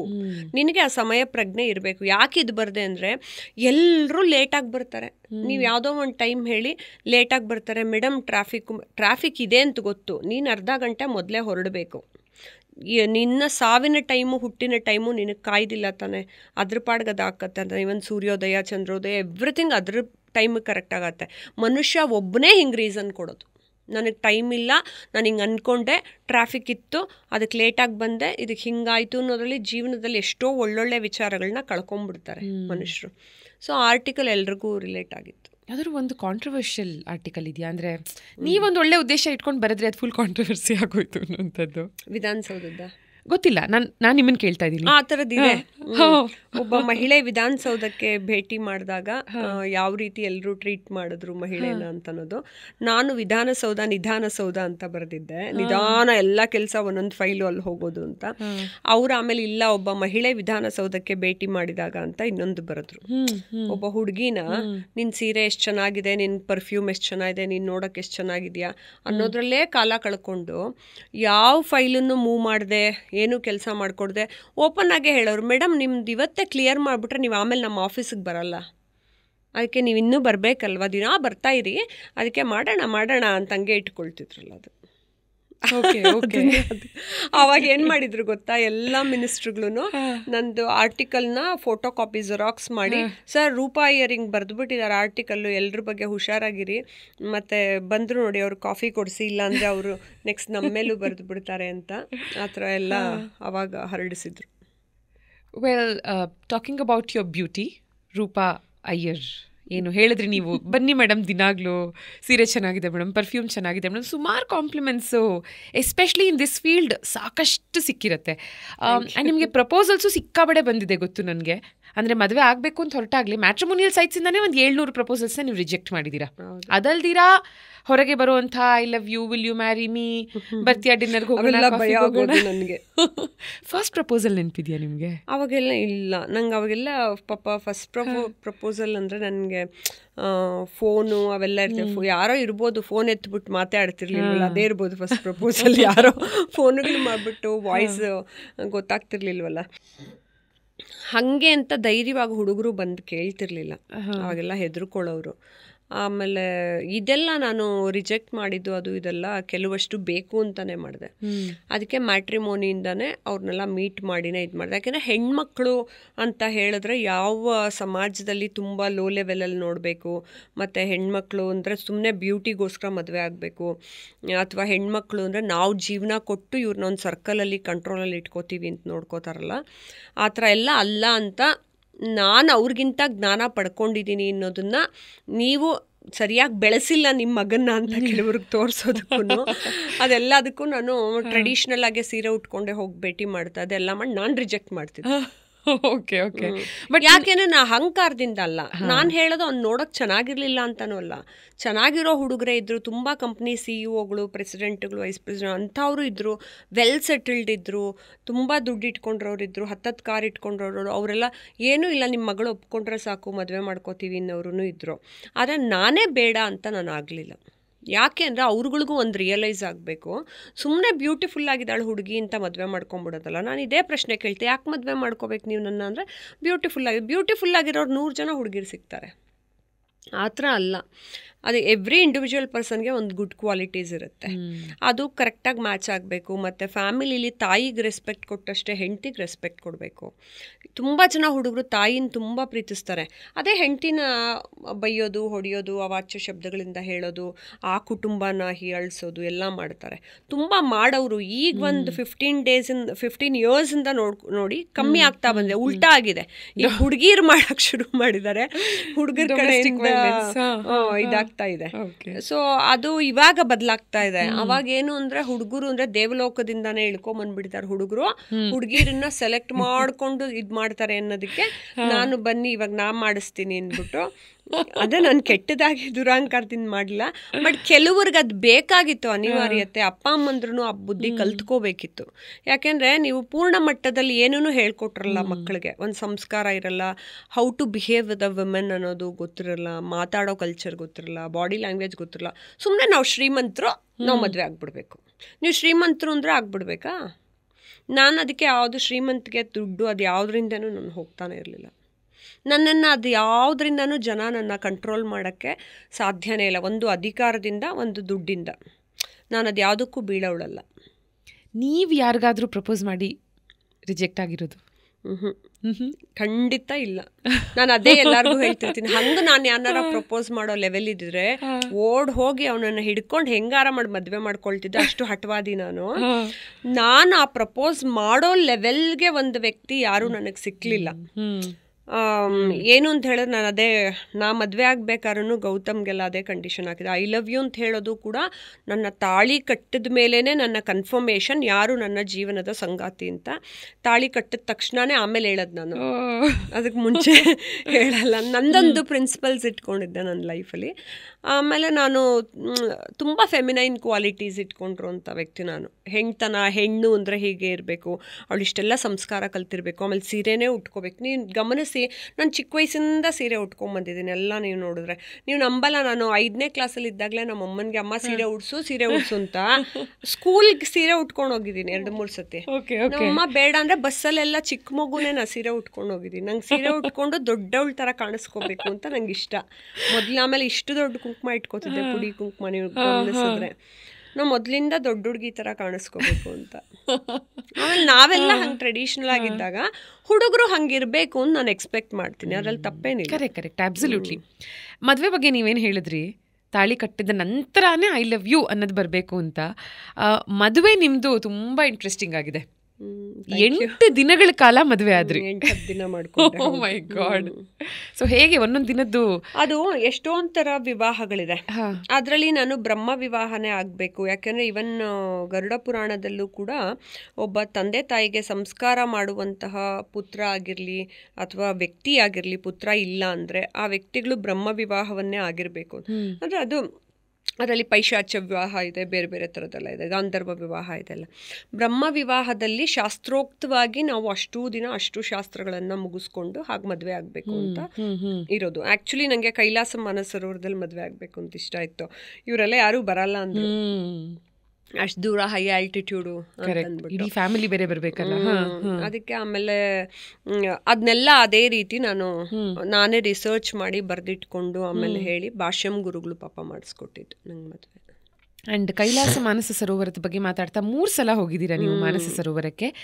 ನನ್ನ ಜೀವನದ ಒಂದು ಬಹುದೊಡ್ಡ ಆಸೆ, ನನ್ನ ಪ್ಲೀಸ್ ಪ್ಲೀಸ್ ಪ್ಲೀಸ್. ಬಟ್ ನೀವು ಒಂದು ಇದರಲ್ಲಿ ಹೇಳ್ತೀರಾ ಏನಂದ್ರೆ, ನಾನು ಯಾರ ಜೊತೆನೂ ಟ್ರಾವೆಲ್ ಮಾಡೋದಕ್ಕೆ ಇಷ್ಟಪಡಲ್ಲ. ಬಿಕಾಸ್ ಅವ್ರು ಇಲ್ಲಿ ಬಂದು ಅಯ್ಯೋ ನನ್ನ ಮಗು ಏನ್ ಮಾಡ್ತಿದ್ಯೋ ಗಂಡ ನೋಡಿದ್ದೀನಿ ನಾನದು. So let me promise that ನಾನು ನಿಮ್ ಜೊತೆ ಕೈಲಾಸ ಮಾನಸ ಸರೋವರಕ್ಕೆ ಬರ್ಬೇಕಾದ್ರೆ ಮನೇಲಿ ಹೇಳ್ಬಿಡ್ತೀನಿ ದಟ್ ನೆಕ್ಸ್ಟ್ 10-15 ದಿನ ಎಷ್ಟು ದಿನ ಎಸ್ ಕಾಲ್ ಮಾಡಲ್ಲ, ಮೆಸೇಜ್ ಮಾಡಲ್ಲ, ಏನು ಎಕ್ಸ್ಪೆಕ್ಟ್ ಮಾಡಬೇಡಿ ಅಂತ. ನಾವಿಬ್ರು ಬರೀ ನಮಗೆ ಖುಷಿ ಕೊಡುವಂತ ಕಥೆಗಳನ್ನ ವಿಷಯಗಳನ್ನ ಮಾತಾಡ್ತಾ. ಎಸ್, ಬಟ್ ಇವಾಗ ಸ್ಟಾಪ್ ಮಾಡಿದ್ದಾರೆ ಅಂತ ಕೇಳ್ಪಟ್ಟೆ. ಅಂದ್ರೆ ಅದು ವರ್ಷದಲ್ಲಿ ಎಲ್ಲಾ ಟೈಮು ಓಪನ್ ಇರಲ್ಲ. ಈಗ ಓಪನ್ ಇರುತ್ತೆ ಅಪ್ ಟು ಆಗಸ್ಟ್ ಸೆಪ್ಟೆಂಬರ್ ತನಕ open. But last few years ಇಂದ ಪರಿಕ್ರಮ ಮಾಡೋದಕ್ಕೆ ಅವಕಾಶ ಇಲ್ಲ ಅಂತ. ಇಲ್ಲ, ಇನ್ನರ್ ಪರಿಕ್ರಮ ಇಲ್ಲ. ಇನ್ನರ್ ಪರಿಕ್ರಮಗೆ ಲೈಸೆನ್ಸ್ ತಗೊಂಡು ನೀವು ಹೋಗ್ಬೇಕು. ಯಾಕಂದ್ರೆ ಇನ್ನರ್ ಪರಿಕ್ರಮ ಹೋಗೋದು ತುಂಬಾ ಕಷ್ಟ. ಯಾಕಂದ್ರೆ ನಾನು ಹೋಗ್ತೀನಿ, ನನ್ನ ಜೊತೆ 2-3 ಜನ ಶೇರ್ಪಾಗಳು ಜೊತೆಗೆ ಬರಬೇಕು. ಅದು ರಾಕ್ ಒಳಗಡೆ ಇರೋದು. ಬಂಡೆ ರೆಗ್ಯುಲರ್ ಸ್ನೋಫಾಲ್ಗಿಂತ ಜಾಸ್ತಿ ಸ್ನೋಫಾಲ್ ಆಗಿ ತುಂಬ ಮೈನಸ್ಸಲ್ಲಿರುತ್ತೆ.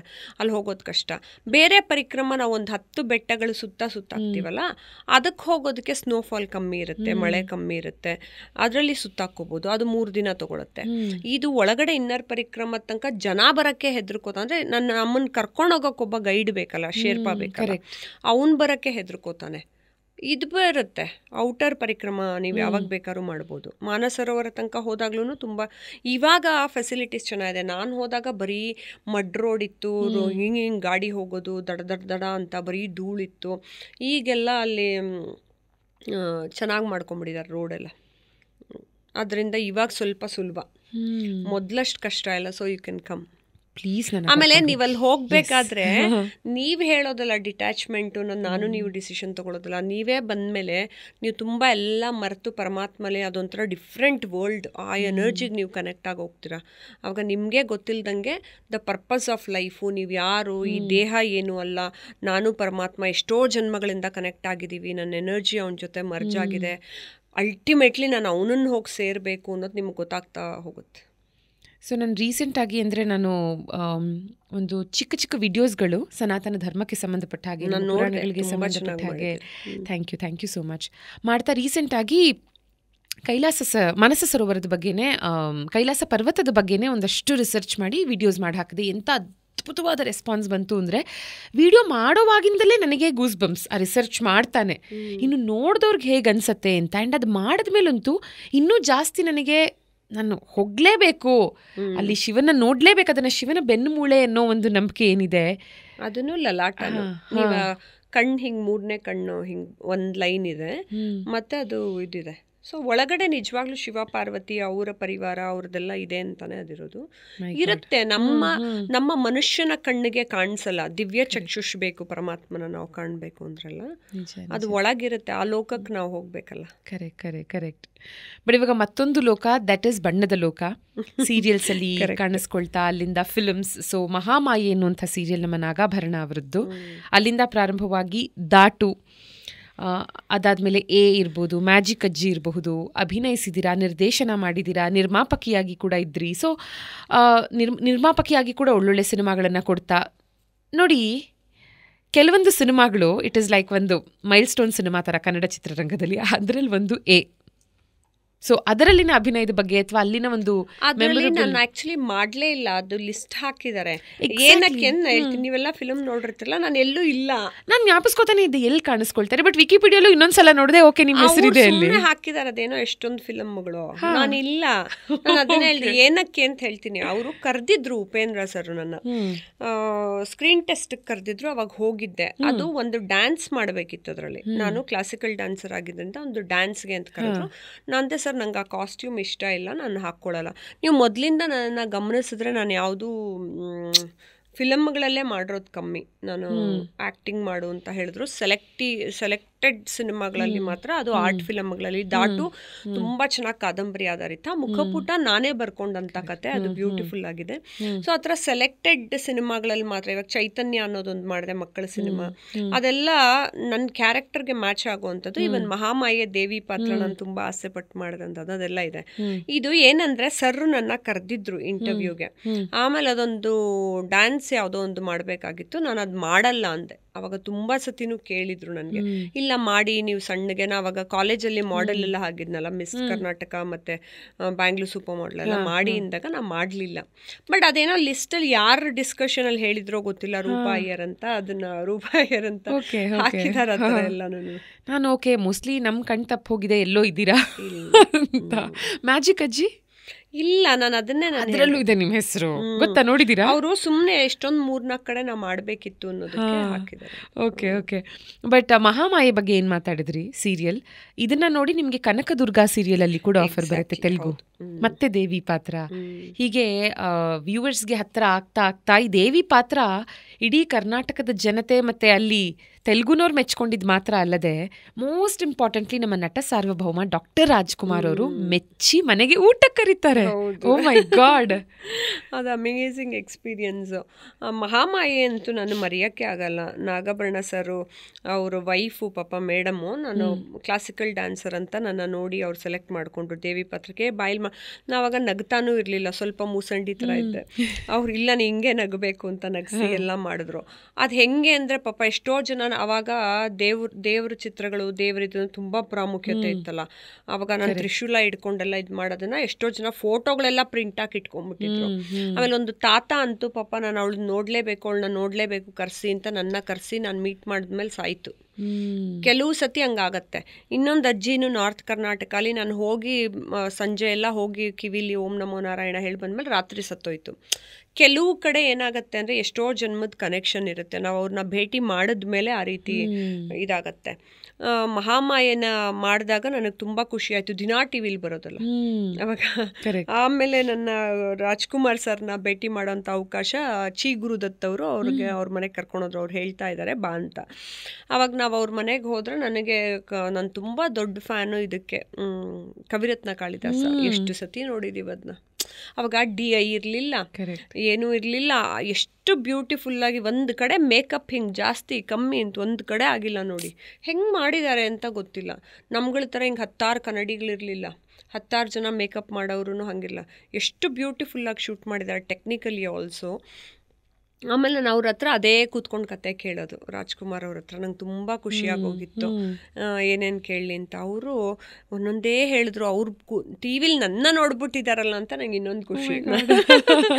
ಆಮೇಲೆ ಅಷ್ಟರಲ್ಲಿ ರಾಘು ಅವ್ರು ಬಂದರು, ರಾಘವೇಂದ್ರ ರಾಜ್ಕುಮಾರ್ ಅವರು. ಅವ್ರಿಗೆ ಹೇಳಿದ್ರು, ರಾಘು ಬಾಯಿಲಿ ನೋಡು ಎಷ್ಟೊಂದು ಜನ ಗ್ಲಾಮರ್ ಇರೋವಂಥ ಹೀರೋಯಿನ್ಗಳು ಬರ್ತಾರೆ, ಆದರೆ ದೇವಿ ಪಾತ್ರಕ್ಕೆ ಕಳೆ ಇರೋವಂಥ ಅವಳು ಸಿಗಲ್ಲ, ನೀನು ನೆಕ್ಸ್ಟ್ ರೂಪಾಗೆ ಕೊಡ್ಬೇಕು ಅದರ ದೇವಿ ಪಾತ್ರದ್ದು ಬಂದರೆ ಅಂತ. ಅದು ನನಗೆ ದೊಡ್ಡ ಬಿಗ್ಗೆಸ್ಟ್ ಕಾಂಪ್ಲಿಮೆಂಟ್.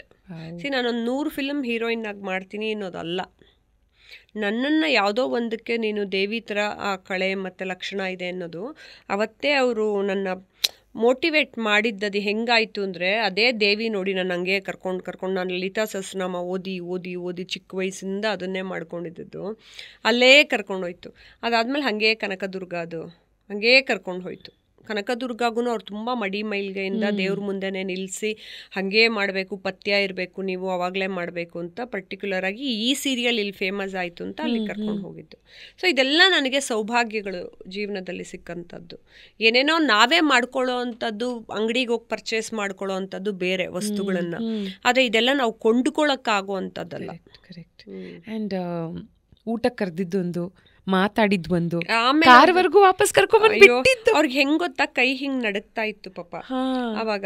ಆಮೇಲೆ ಅವ್ರ ಪಂಚೆ ಹಿಂಗೆ ಕೆಳಗೆ ಬಿದ್ದೋಗ್ತಿದ್ರು. ರಾಘು ಸರ್ ಪಾಪ ಹಿಡ್ಕೊಂಡ್ ಬರ್ತಾ ಇದ್ರು.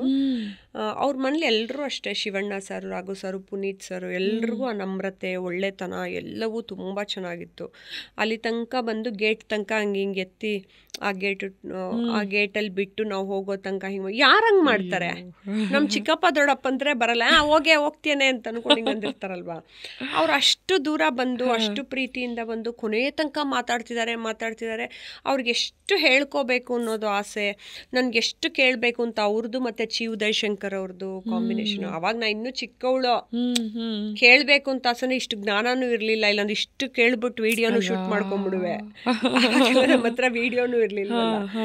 ಏನೇನೋ ಕೇಳಬೇಕು ಅನ್ಕೊಂಡ್ರು ಏನೂ ಕೇಳಕ್ ಆಗ್ತಿರ್ಲಿಲ್ಲ. ಭಯ ಬೇರೆ ಆಗ್ತಾ ಇತ್ತು, ಫಸ್ಟ್ ಟೈಮ್ ಮೀಟ್ ಮಾಡಿದ್ನಲ್ಲ. ಇಷ್ಟಾದ್ರೂ ಜ್ಞಾನ ಇದ್ದಿದ್ರೆ ನಾನು 10 ಪ್ರಶ್ನೆ ಕೇಳ್ಬಿಡುವೆ. ಯಾಕೆಂದ್ರೆ ಅವ್ರ ಹೆಂಗ್ ಗೊತ್ತಾ, ಒಂಥರ ತುಂಬಾ ಹೈಲಿ ಮೆಚೂರ್ಡ್ ಪರ್ಸನ್, ತುಂಬಾ ಸ್ಪಿರಿಚುಯಾಲಿಟಿ ಇದ್ದಂಥ ವ್ಯಕ್ತಿ. ನೋಡಿ ಅವ್ರ ಸಾವು ನೆಲದ ಮೇಲೆ ಮಲ್ಕೊಂಡು ಊಟ ಆದ್ಮೇಲೆ ಎಷ್ಟು ಬ್ಯೂಟಿಫುಲ್ ಆಗಿ ಸುಮ್ಮನೆ ಶಾಂತವಾಗಿ ಸಾವನ್ನ ಪಡ್ಕೊಂಡಿದ್ದಾರೆ ಅಂತ ಹೇಳಿದ್ರೆ, ಅದೆಲ್ಲ ನಮಗೆ ಹಂಗೆ ಬರತ್ತಾ ಅನ್ನೋದು ಜೀವನದಲ್ಲಿ ಕ್ವಶನ್ ಮಾರ್ಕ್ ಆಗಿಬಿಡುತ್ತೆ ನಿಜವಾಗ್ಲೂ. ಅವ್ರು ಸತ್ತಾಗ ನಾನು ಎಲ್ಲೋ ಹೋಗ್ತಾ ಇದ್ದೆ, ಹೃದಯ ಸಮುದ್ರ ಕಲಕಿ ಆ ಹಾಡನ್ನು ನಾನೇ 100 ಸತಿ ಹಾಕ್ಕೊಂಡು ನಾನೇ ಹತ್ತಿದ್ದೀನಿ ಸುಮ್ಮನೆ.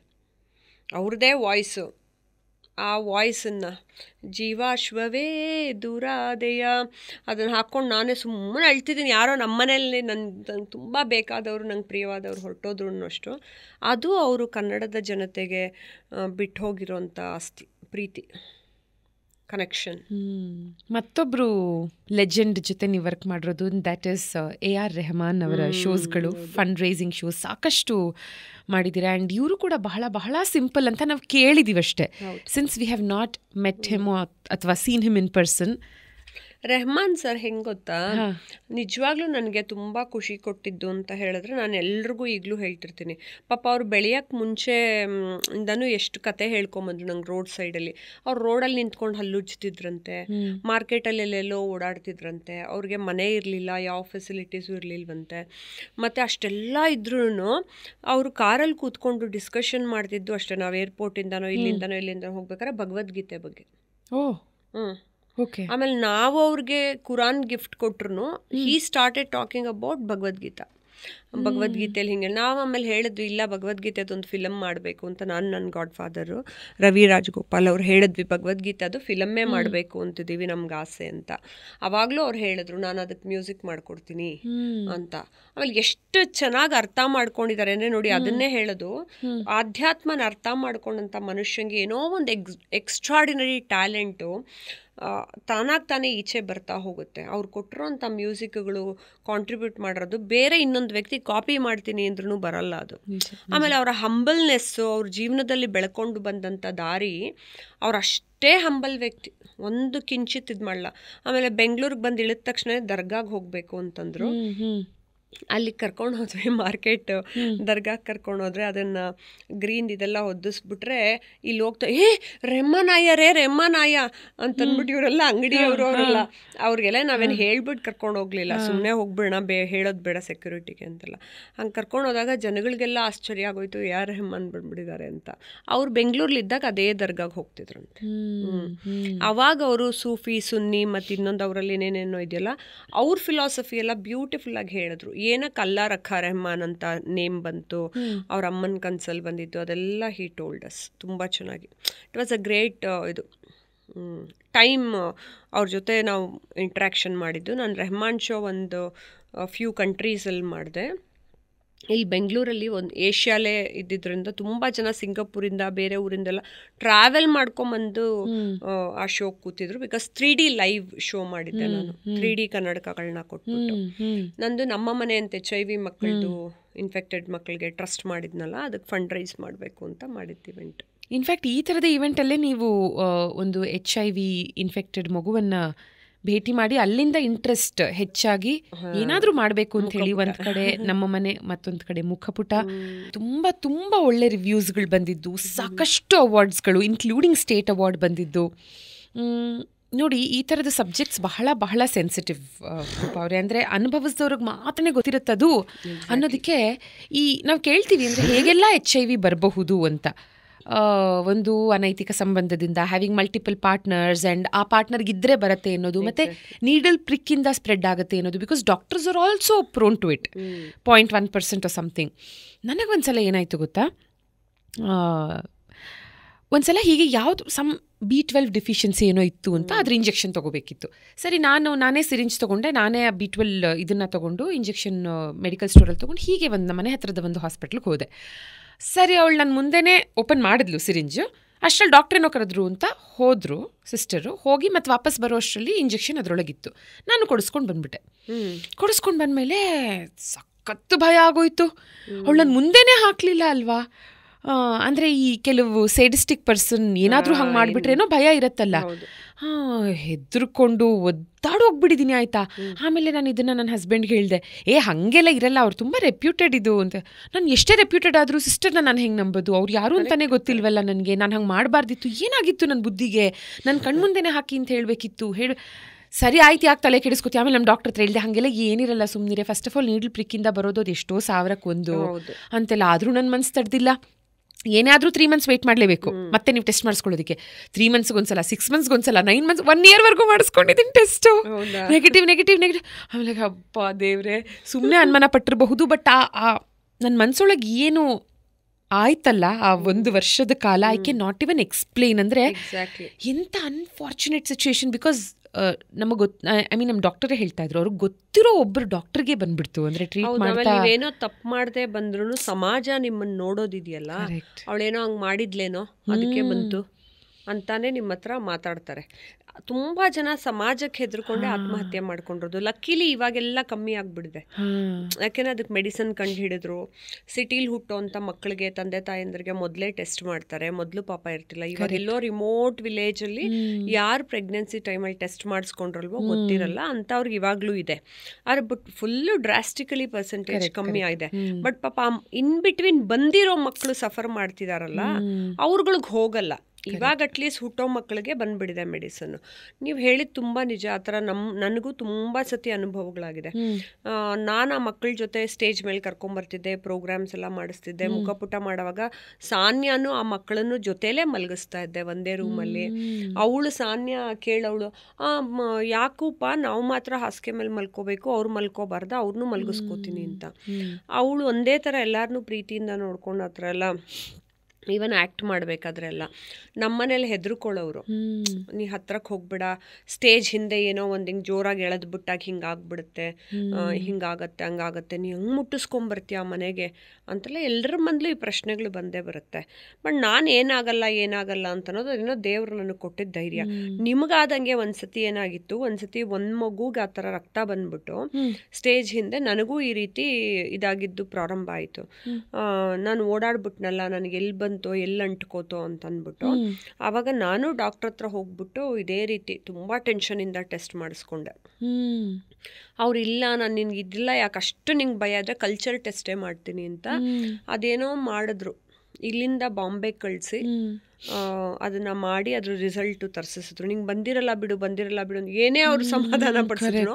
ಸರಿ ಆಯಿತು, ನಾನು ನೋಡ್ಕೋತಿರ್ಬೋದು ನನ್ನ ಟ್ರಸ್ಟಲ್ಲ ಮಕ್ಕಳನ್ನ, ಆದರೆ ನನಗೆ ಬಂದ್ಬಿಡ್ಬಾರ್ದಲ್ಲ. ಕರೆಕ್ಟ್, ನಾನು ನೋಡ್ಕೊಳಕ್ಕಾದ್ರೂ ನಾನು ಜೀವಂತವಾಗಿರ್ಬೇಕಲ್ಲ. ಸೊ ಆಮೇಲೆ ಇದಕ್ಕೆ ಪಾಪ ಅವ್ರು ಟೆಸ್ಟ್ ಮಾಡಿ ಎಲ್ಲ ಸರಿಪಡಿಸಿದ್ರು. ನಾವೆಷ್ಟೇ ಕೇರ್ಫುಲ್ಲಾಗಿ ಓಡಾಡ್ತಾ ಇದ್ರು, ಅದು ಕಂಟಿಜಿಯಸ್ ಅಲ್ಲ, ಅಂಟು ರೋಗ ಅಲ್ಲ.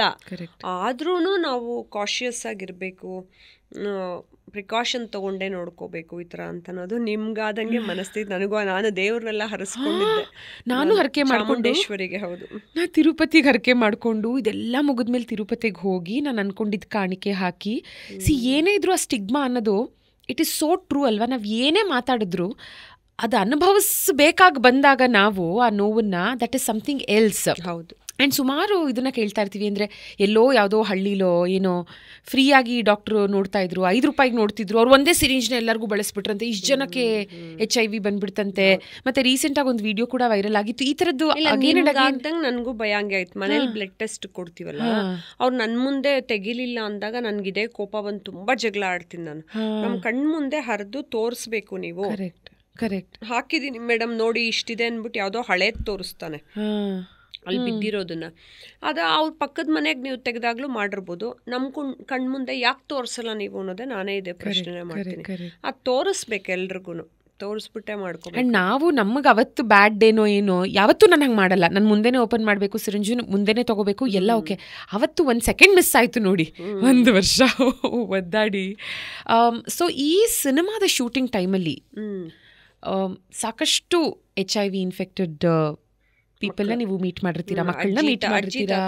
ಮಕ್ಕಳು ಪಾಪ ಅಜ್ಜಿ ತಾತಂದ್ರು ಎಷ್ಟು ಅನ್ಕಂಡೀಷನಲ್ ಆಗಿ ಮಕ್ಕಳನ್ನ ನೋಡ್ಕೋತಾರೆ ಅಂದರೆ, ತಂದೆ ತಾಯಂದ್ರು ಪಾಪ ಇದೇ ಸಮಾಜಕ್ಕೆ ಹೆದರ್ಕೊಂಡು ಆತ್ಮಹತ್ಯೆ ಮಾಡ್ಕೊಂಡ್ಬಿಡ್ತಾರೆ.